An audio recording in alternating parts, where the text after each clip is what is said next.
Thank you very much. It's always good to talk to people involved in education. In real life, I was a school teacher. I taught school for 10 years. I was a Latin teacher at Flint Central High School, and I married the French department.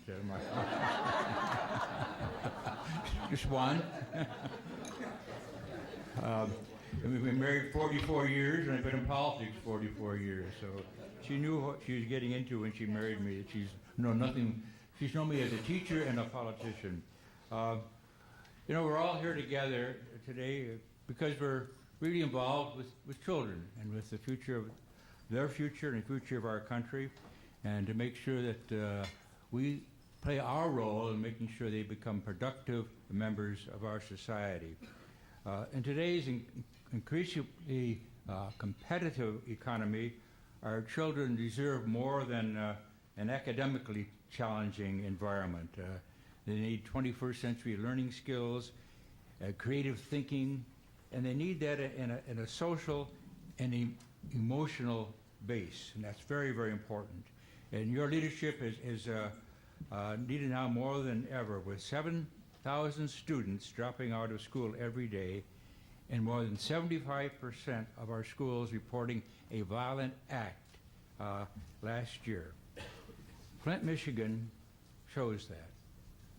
When I taught in Flint, Michigan 44 years ago, really it was a rather quiet town with good jobs, and now it's absolutely, more houses are being torn down every day than are being built. And we have severe problems. So we have to address all of America, including the Flint, Michigans, and those cities that are doing very, very well. Fortunately, we can turn around our lowest performing schools, and you find a lot of them right in my hometown, the school that I taught in. The performance last year was so bad they actually closed the school, Flint Central High School. We want to work to ensure that all children feel engaged in the classroom. And we have to really focus our efforts on the whole child. We used that term back when I was teaching, back when I was learning to be a teacher, but it's still so meaningful to us today. We have such a responsibility to them. Like you, I believe in the investment in the social and the emotional learning programs. I believe that's a very critical component of this strategy. And many of you know that in real life, as I say, I was a teacher, and I got elected then to the state legislature and was away all week and then come home on the weekends, and we had 3 children right away, one born in 70, 71, and 72.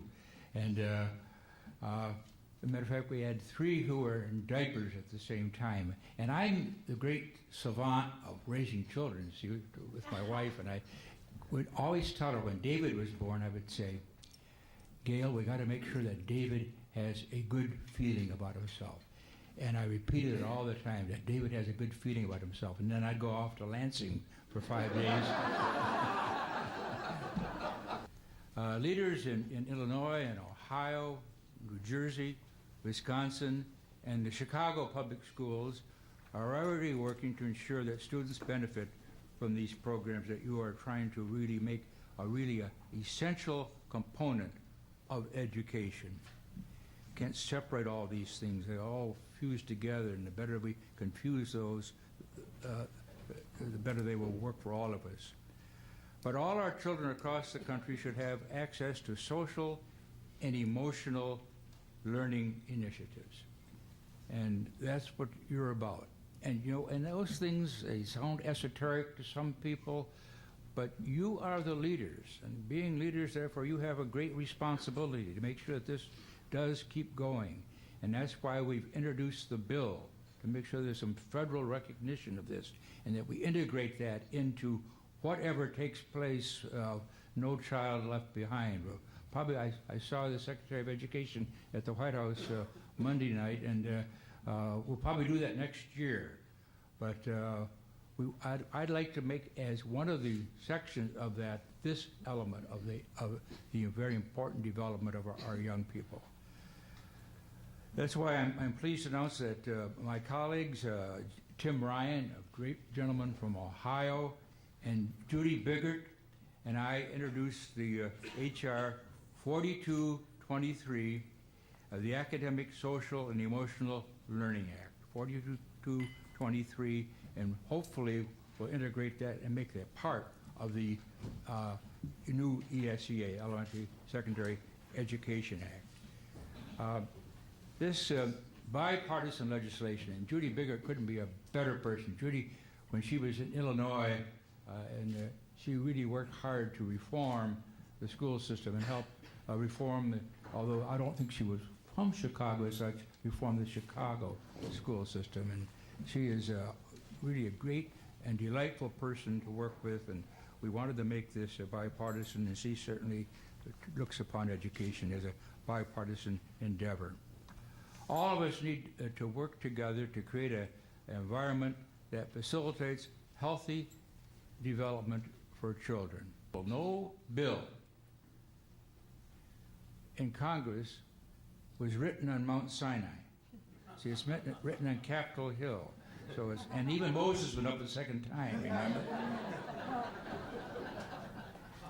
There was a motion to recommit. And, so we really need your help on this, and we'll have your leaders to make sure that we bring this bill to fruition and make sure that it does work. The bill will first provide competitive grants. The bill will establish a National Technical Assistance and Training Center to provide support for state school districts and community-based organizations. And finally, it will authorize a national evaluation for SEL programming in schools, helping monitor progress so we can better serve our children. And as we move forward with the reauthorization of the Elementary and Secondary Act, we want to make sure that at every stage, every day we talk about this, we keep this element in mind, because they do mesh. It isn't a separate thing. Now we're going to take time for this. It's integrated into the whole program. Many of you, as you know, I'm chairman of that committee. I've been chairman of that committee for a long time, and so we'll have initial jurisdiction, but tell you, talk to George Miller. George Miller is a very powerful chairman, and he's kind of the prime minister for Nancy Pelosi. He really is. He's very, very powerful in the leadership, and he's very interested in this. So I'm convinced that we can get this in, but we want to get it in right.